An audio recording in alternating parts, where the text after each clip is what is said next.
17 দিন পর দুইজন শুরু হচ্ছে ক্রিকেটের সবচেয়ে ধুন্ধুমার ফরম্যাটের বিশ্বকাপ। 27 জুন গায়ানায় দ্বিতীয় সেমিফাইনাল, যেটায় ক্রিকেটের সর্বোচ্চ নিয়ন্ত্রক সংস্থা আগেই ভারতকে সেমিফাইনালে ধরে প্ল্যান করেছে।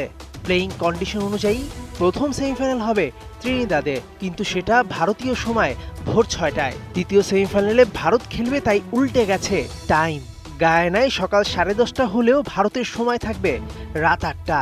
ওই সময় টিভিতে প্রচুর দর্শক থাকায় ভিউয়ারশিপের কথা মাথায় রেখে সেট করা হয়েছে প্ল্যান, যেন মঞ্চ কুশীলব প্রস্তুত, শুধু ড্রামা দেখতে আসার অপেক্ষায় দর্শকরা। বলতে দ্বিধা নেই, বিশ্বকাপের ফাইনালও প্ল্যান করা হয়েছে ভারতকে চিন্তা করে। ফাইনাল 29 জুন বার্বাডোসের ব্রিজটাউনে, স্থানীয় সময় সকাল 10টায়।